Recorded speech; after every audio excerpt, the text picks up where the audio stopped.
Hello, everybody. Happy Thursday. Peter Greenberg here with our global travel update from a very unusual destination and location. Let me give you the coordinates first. A first for this particular program, 62 degrees. We're going south, guys. 26 minutes south, 59 degrees, 20 minutes west. You know where we are? We're at Robert Island. You don't know where that is either. Situated between Nelson Island and Greenwich Island in the South Shetland Islands. That's 55 nautical miles north of the Antarctic Peninsula. We're on board the Silver Endeavor, brand new ship on its inaugural cruise. This is an ice class, tailor-made ship for this region. It's an expedition ship. And as soon as I finish talking to you, guess what? I'm heading off on a Zodiac to do our first landing. Lots of things to talk about in the Antarctic, as you can imagine. This is my first trip back in 4 years. Lots has changed, some for the best, some for the worst. Let's talk about global warming and climate change. It's, you do see it here. There's no doubt about it. Of course, if you've got any comments for me or questions, send them in. Let's talk about the news first. By the way, if you can see behind me, I'm on the bridge of the ship. And in fact, you know what I'm going to do right now? I'm going to take you around and show you where we are. First of all, if you can see it, that's the island. Just a little bit of ice and snow. Just a little bit of ice and snow. And I'll introduce you to the captain, Captain Nicholas Peterstem. Here he is right here. Captain, hi. Nice, huh? Can I touch that dial? No, you can't. Okay, fine. No. That ends that conversation. Right. But we'll be back. We may have some questions for you later. Okay, no problem. And but right now, just so you know, we're not anchored here. It's a special system where you can actually do direct positioning. That's right. And it's geo-positioning, which means we're constantly holding our position without an anchor. Exactly. It's a computer. You press the button and the ship stays. Right. So while the ship is staying and we can hold signal, we're going to do this. If we lose signal, ladies and gentlemen, remember, we're coming on a satellite from the bottom of the earth. So if we lose signal, stay with us and we will come back to you. How about that? Now let's talk about some of the news. Crazy story today. We saw the figures. Americans spent $11 billion more for their domestic travel on airplanes this year than 2019. That's huge. In fact, we're talking $86 billion in travel just on domestic airline flights alone. That means 23% higher fares than 2019 and going even higher. But here's even worse news. Credit card debt. Are you sitting down? And you're probably one of them. Me too. Americans now owe $916 billion on their credit cards, and they're tapping into them now at a much higher rate. In fact, and this is coming at a time when everybody's receiving solicitations for new credit cards, and some of you are jumping at the chance. Here's the problem. Some of these credit cards have interest rates of up to 31%. So watch out. And as we hit our credit cards to pay for our travel Jones, sooner or later on compounded interest, that bill becomes excessive. So get ready. Right now, most of us are making choices, and the choices do not involve getting rid of our travel Jones. We're keeping that. What are we getting rid of? Some retail purchases, some clothing, maybe a new car, some electronics, some jewelry, maybe another night out on the town. That's being cut back. Look what FedEx is doing. They've already announced they're closing 90 of their stores, and they're parking some of their planes. This is November, right? This is the Christmas holiday season. When was the last time you saw FedEx parking planes at this time of the year? Amazon, 10,000 job layoffs announced yesterday at the height of the holiday shopping season. Something's got to give. And since curbing the appetite for travel, even at high prices, hasn't happened yet, sooner or later, there'll be the knock on the door. So just letting you guys know that as you tap into your credit cards to pay for these expensive airline tickets, and they are very expensive, there will be a reckoning. So just be careful about that. Speaking of a reckoning, frequent flyer programs are continuing to be devalued, not to your benefit. Last week, Spirit Airlines, not known for having the best frequent flyer program around, they generated $1 billion in cash and they mortgaged it. Remember what happened during the pandemic? American Airlines in the largest single transaction in the carrier's history. mortgaged their frequent flyer program for $10 billion. At the same time, guess what? They're making it much tougher for you to redeem your miles. They're making award availability almost non-existent on some routes. And of course, since travel demand is back, airlines are slashing their flights. Guess what? Delta Airlines, 10% fewer flights now than 2019. That's just one example. That may be one of the reasons why the planes are full. And of course, law of supply and demand kicks in and fares are higher. So that's what we're dealing with right now. And it's probably going to stay that way in the middle of January. The one exception, overseas travel to some destinations is dropping. Guess what? Airfare to Paris, I've seen as low as $370 round trip from New York. You can't get from New York to Chicago for $370 round trip. So instead of Turkey Day, hey, have fun at the Eiffel Tower. But the point is, you have to book those now, and they'll be good through about May 15th. All right? You want to do that. Now, the other big cruise deal that's happening now, not on this particular ship. This is a brand new ship, the Silver Endeavor. It's specifically ice class, polar class, to be able to get into these waters. So much of these waters are simply, for lack of a better term, uncharted, and you have to know what you're doing. And you're going into waters where you're hitting ice. So you have to have the ship prepared for that. This ship is prepared for that. 200 passengers, 200 crew. What a great crew to passenger ratio, right? And you can do it in style. We have great expedition leaders here. We're about to do a Zodiac landing right after I finish talking to you. And we'll be doing that until we get to King George Island. And when we get there, they put up an air bridge, a gravel runway, very short, but one that a BAE 146 can get into. That's the smallest 4-engine jet in the world. And we'll be taking off and flying to Punta Arenas in a couple of days. Otherwise, we'd have to sail back through the Drake Passage. And for those of you who know the Drake Passage, then you know why they call it the Drake Shakes. We just came out of a 36-hour crossing with 4 to 5 meter swells. We did great. One of the reasons why, we had a following sea. But if we were to sail back, we would many of us would be having conversations with the porcelain telephone. But that's another story. Right now, the seas are calm. What you saw at the window here, a lot of fog, a lot of mist, a lot of snow, a little bit of rain, but we're going to make that landing in a little bit. Now, let's talk about some cruise deals other than this. If you want to see where there's excess capacity, take a look at the Caribbean. Right now, Norwegian is selling 4-day cruises from Miami to the Bahamas for $249 a person.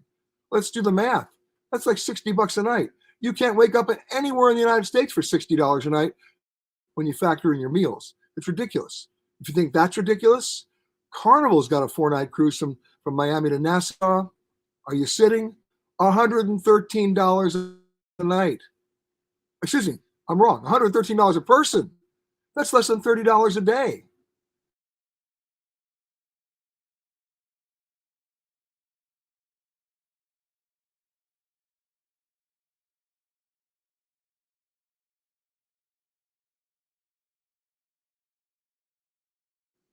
We're back. Thanks for staying with me, guys. Sometimes we lose it, sometimes we don't. That's the the uncertainty of being in this part of the world. So thanks for being patient on that. I was saying the Carnival deal was $113 a person for 4 days. I mean, they might as well just be paying you to go. Again, those are deals that are available now. Now, I have to caution you, these are entry-level fares. You're not going to be getting the balcony suite. You're going to be an inside middle cabin. But then again, how much time do you spend in your cabin on a cruise ship anyway, other than to shower and sleep? So for those people who want to do it, it's great. What it also means is your ability to upgrade just got better, simply because those cabins will be less expensive as well. All right, let's go through through your comments today. We'll scroll through right now, see what everybody has to say, and then we'll have some other questions. Lena says she's got her reservations booked for 1756 in Porto, one of my favorite restaurants in the world, that in Portugal. Remember what you order, salmon tataki. All right. Hi from Oakland, says Mike. Let's keep going. Pat Fine is saying, awesome. That's right. Antarctica, baby. Watching from Irvine, that's Priya. Zora says, are you going to do the kayaking in Antarctica? Guess what? I'm going to do better than that. I know this sounds crazy, but I'm doing the polar plunge. I can't tell you what day it's going to be, but we're going to have video. So next week on Facebook Live, we'll show it. Yep. By the way, the water temperature today is 34 degrees. Okay, let's keep going. Greetings from Harriet and Jim in Austin, Texas. Oh, they're going to Austin, Texas after Thanksgiving. Okay, good time to go after Thanksgiving. Wow, Melanie says, my son is now in Antarctica with the Air National Guard delivering much needed supplies to the research scientists at McMurdo. They use the C-130s and they land on skis on the ice. I know, I've done it. He'll be there for 2 months. By the way, you take nothing for granted here. Remember, everything that's on this ship has to get here. And how does it get here? They have to fly it or they have to ship it. And the rule here is very strict on the protocols. We leave nothing there and we take nothing from Antarctica. That means everything goes back. Whatever we take in, we take out. And we take nothing there that is there. Okay. Hope the Antarctic isn't melting too fast. Well, I have to tell you, since the last time, that's by the way from Paul in Ashland, Virginia, I have to tell you that the last time I was here, there was significantly more ice. And I'll have a better picture of that after I go ashore today and over the next couple of days. All right, our friends from Kilimanjaro saying hi out in Tanzania. Okay, Sante Sana. Hello from Lansing. What is the temperature there today? The outside temperature is actually kind of nice. It's also 34 degrees. How about that? But remember, that doesn't count the wind. Let's just say this is the beginning of the layered look. Okay. Jeff's going on an Arctic cruise next week. We'll try to get to Calpe restaurant in Ushuaia. I'm telling you, great restaurant. It's on the same level as 1756 in Porto. Okay. Zora says, I thought you'll be with Silver Sea. Zora, I am with Silver Sea. This is the Silver Endeavor, their brand new ship. Okay. Catherine says, I'm a huge Silver Seas fan. You're on the Silver Endeavor. Lovely. Enjoy your voyage. I will. Okay. Jean says, hi from Tulsa. Okay. And my mom and mother-in-law are coming for Christmas for 3 weeks. 3 weeks with the mother-in-law, huh? Heading back to Madison on January 10th. Will they have an issue with a potential pilot strike? I doubt it. Pilots are not going to strike in January. They're going to strike. If they're going to strike at all, they're going to strike at a peak travel time like President's Day weekend. Okay. Cheers from Tucson. Hello, Camilla. Okay. Travel tips for us wanting to go to Antarctica. You know, I got an email the other day asking me what hotel I'd be broadcasting from down here. Americans, first thing you do, buy an atlas. Second thing you do, there is no nightlife. Third thing you do is read a few books before you come, right? And remember who Shackleton was? He was a failed promoter. I mean, he was, I don't want to, cast any aspersions on my friend Richard Branson, but he was sort of the Richard Branson of his day. He got everybody to fund him, but he didn't really prepare very well. And that's another story. Okay. Patty says the best thing I ever did was pay off my credit cards years ago, and I keep them paid off every month. Patty, when I grow up, I want to be you. That's great. All right, keep going here. Hello from Alabama, from Katrina. Hello from Mississippi. Good morning from sunny Vegas. 51 degrees in Vegas. And that's not boasting. They're only 17 degrees more than we are right here. Okay. Hello from Buffalo, New York. Now we're talking cold. All right. All right. I'm going down here. Hello. Oh, Heidi says hi from Norway. Okay. Patty wants to know, are the 737 MAX planes safe to fly? They are now. Remember, it wasn't the 737 plane that was the problem. It was its flight management system that they never even allowed the airlines to even train their pilots about. There was no backup system. So, you can't, if you don't train how to fly it, you can't train to override it. And those two crashes were directly based on the fact that the pilots had no choice in the actions the plane did based on a flawed flight management system that has now been corrected. The behavior of Boeing, on the other hand, the behavior of the FAA, that's a 3-hour special, okay? But the 737 MAX planes right now, the pilots that I know who I respect tell me it's okay to fly, and I fly them all the time. But it's how they got there that really borders on criminal behavior. And I'll say that on record, and I just did. Okay.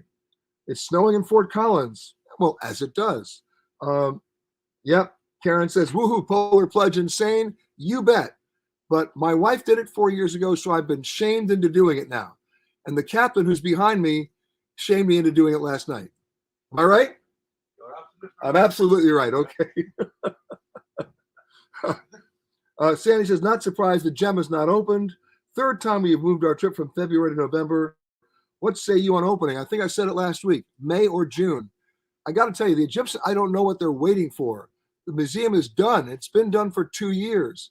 They're just waiting for a glorious event with world leaders, and it's a photo op now.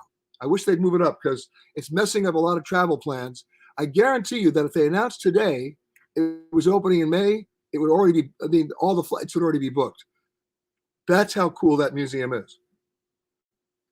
Okay, Peter, how long would a nonstop flight be from New York to Tanzania? It would be about 11 and a half to 12 hours, probably done on a 787.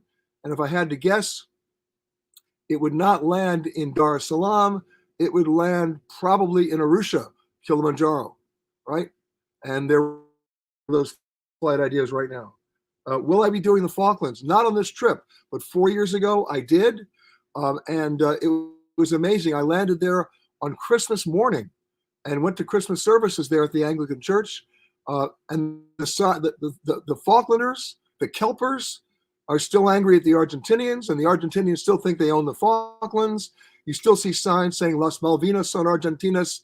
They're a little wrong about that. But Falklands are a lot of fun to visit. They really are. Okay, hey, greetings from Ethiopia, one of the outstanding historical places. I agree with you. My good pal Eddie May, my old buddy from NBC, says he'll plunge with me. Eddie. All right. What are the differences between Endeavor and Wind? Night and day. Silver Wind was never designed for this kind of trip. Silver Wind is a great ship. I've been on it many times. It's how many passengers, Captain? 250, yeah. 250. Still a very small ship, but the real polar explorer ships, both north and south, it's the one you want to be on right now, the Silver Endeavor, built exactly and specifically for this kind of harsh environment. It is a harsh environment. I'm not kidding. Okay. Robert says, going to Tokyo in January, what are the must-sees? I'm going to give you one fun tip. I should give you two. You got to go to the fish market. It's called Skigi. They've moved it, by the way, but it's still fun to go to. You got to get there about 4 a.m. Whatever you do, don't raise your hand, or you just bought a $75,000 tuna. But you watch the auction. It's amazing. There's no fish smell. They've done it great. You'll never see fish like this in your life, of all kinds of size and pedigree and origin. And then at 5:30 in the morning, you go right next door to all these little stalls that are what? Sushi bars. And I know it sounds crazy to eat sushi at 5:30 in the morning. Trust me, it's the best you'll ever have. The second tip I want to give you is before you leave home, go to the jars of toothpicks, little plastic jars of toothpicks, bring them with you. And then when you get to Tokyo, go to the Mitsukoshi or the Daimaro department stores, go down to their food halls where they have the most amazing samples for you to try. Of course, they don't give anybody any toothpicks, but you have them. And you can do Japan on a toothpick and see some amazing things that in the process, sample some incredible food. And their food halls make the food halls at Harrods look like Ding Dong School. For those of you who are old enough to remember Ding Dong School. Hello, Sue from Bellingham, Washington. Jerry says, what city in Europe would you recommend to spend 1 month? In Europe? Well, to tell you the truth, I wouldn't recommend any one particular of them. But I can't answer that question without asking you a couple of questions. What specifically are your passions and interests? You know, if you're interested in religious history, I'd recommend something else. If you're interested in sports, I'd recommend something else. Food, I'd recommend something else, et cetera, et cetera. Be more specific. I'll try to give you some recommendations. Okay. See, we have a wedding Randy says we have a wedding to attend in Sonoma Valley next April, flying from Detroit. When should we buy our tickets? Okay. When is Easter Sunday? That's the key. By the way, anybody who gets married on Labor Day, 4th of July, Memorial Day, it's cruel and unusual punishment to the guests. Can I go on record? So if they're married on Easter Sunday, count me out. I wasn't even invited. But find out when in April that I can answer your question. Okay. Is New York City trip safe for a Christmas trip? Of course. Right? Why not?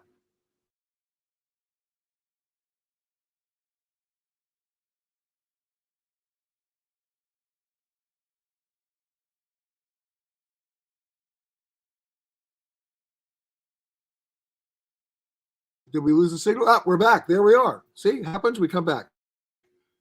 Let's go back to our Throwback Thursday photo. Yep, that's me 4 years ago. And if you look carefully, look to the bottom of my shoes and behind me, you'll see the snow there is sort of brown. Okay, that was at a Chilean scientific research station where we were able to land. These guys are out there for months. But those footprints that you see behind me are not really made by humans. That's the gift-giving droppings of the penguins. And as cute as the penguins are, a word to the wise, I love them. They're cute. They're cuddly. No, you're not going to touch them. And they stink. Okay? You get downwind of the penguins as they're marching in their colonies, you'll remember that smell for the rest of your life. Just saying. Okay. Now, let's go back up here for a second. Ah, they're doing the first Zodiac landing behind me. Okay. Now, let's go to the questions you guys sent in. All right, here's one from David. My son is studying, in Switzerland. What can I do while traveling to and in Switzerland? Any thoughts or must-sees between Zurich and Munich? Well, tons. We just actually broadcast our radio show from Germany, from Rothenburg, a beautiful medieval village and totally walkable.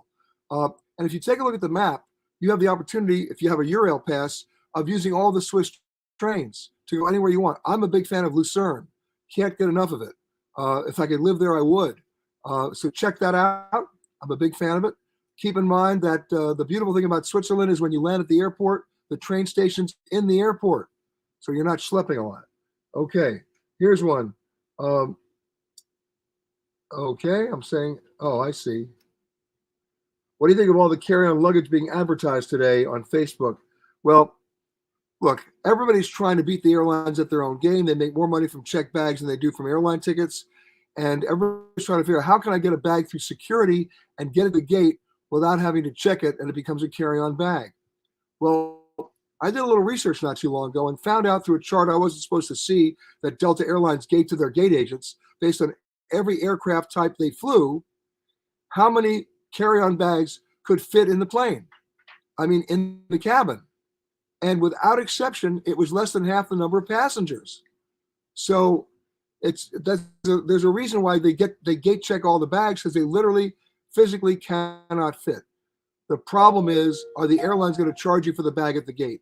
Up until now, most of the airlines haven't. Most of the airlines will just gate check it for free. But a lot of other airlines like Frontier and Spirit are going to charge you as much as $99 for checking a bag in late at the gate. So be careful about that. Now, what you're talking about these other bags that are supposed to circumvent the sizing machines, there's also something called the Scott E-Vest. Have you seen that?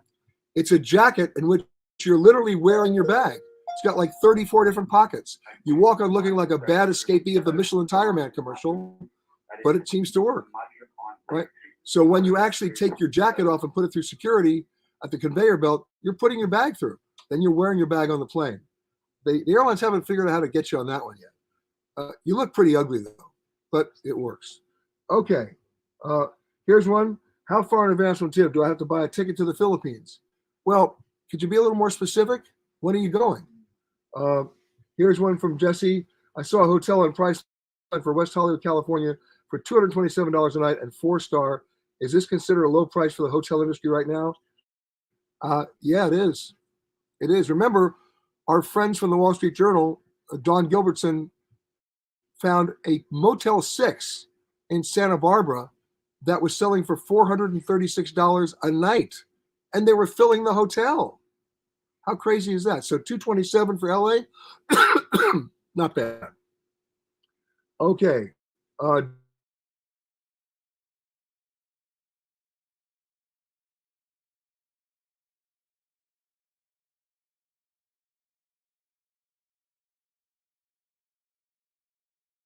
Back there, we're back now. Gas prices in Europe are extremely high. However, I'm still a fan of taking the train. I am. Now, are there power problems in France right now? Yes, because of the cutoff of Nord Stream and everything else. They're not even lighting the Eiffel Tower for a full number of hours now. You know there's a problem if they're not doing that.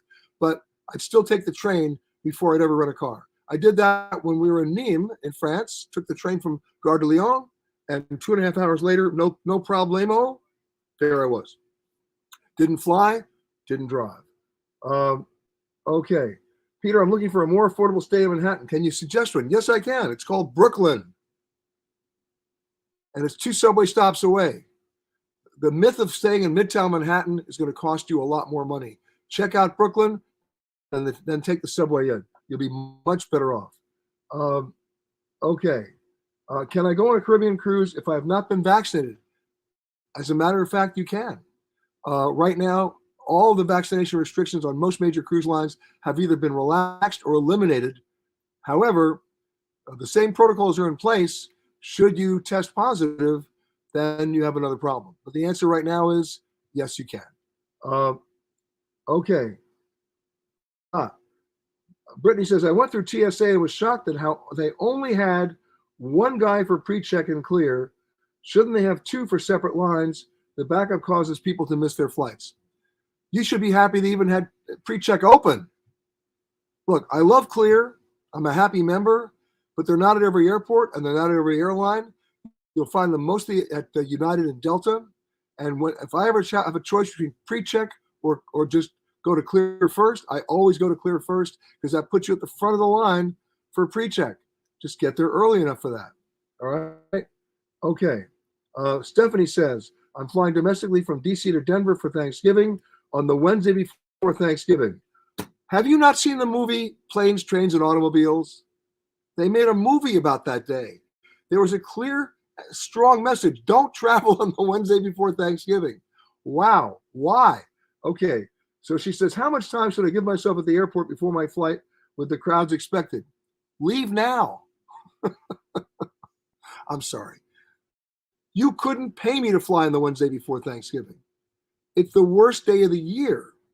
So I hope you're flying on a morning flight because we haven't even factored in delays and cancellations or weather. So tell me if you're flying in the morning, then you might be better off get there 4 hours early. If you're flying anytime after 9 o'clock in the morning, bring a copy of War and Peace. You'll be reading it. All right? And happy Thanksgiving. You should do what I do. If you really have to go back to that obligatory dysfunctional family get-together known as Thanksgiving, then fly on the very first flight of Thanksgiving morning. You'll get to where you need to go in time to carve the turkey and have your relatives push all those bad emotional buttons. And then early Friday morning, gotta go. Bye-bye, loved you. And you're flying on a day that nobody's flying. You can go bowling on that plane. And then guess what? You get home in time to watch as much bad football as you want while everybody's stuck at the mall. Ta-da! All right, now let's go back to some of your other questions. Hold on a second. We're going to stream back up here or stream back down. Okay. Randy's answered the question. The wedding's on April 21st, 2 weeks after Easter. Great. Book it in January. You'll be fine. Okay. Did you get a Eurail pass or a Swiss rail pass for the trains? Well, in the old days, you had to get 2 separate passes. I believe now that most of the Swiss trains, even though they're private, are part of Eurail pass. So check that out. Okay. Sandy says we just got back from Botswana, which was amazing. If GEM isn't open, we're going back to Africa. Not a bad idea. By the way, going to Egypt, you're also going to Africa.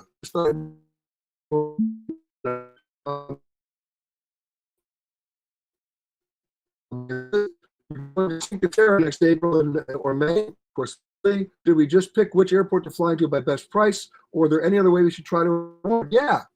Once again, your rail pass. I'm telling you, take the train. Even the Italian trains. I know it's an ordeal, but it's worth it. Okay. Pat says we just got home from Switzerland. The trains.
We're back, guys.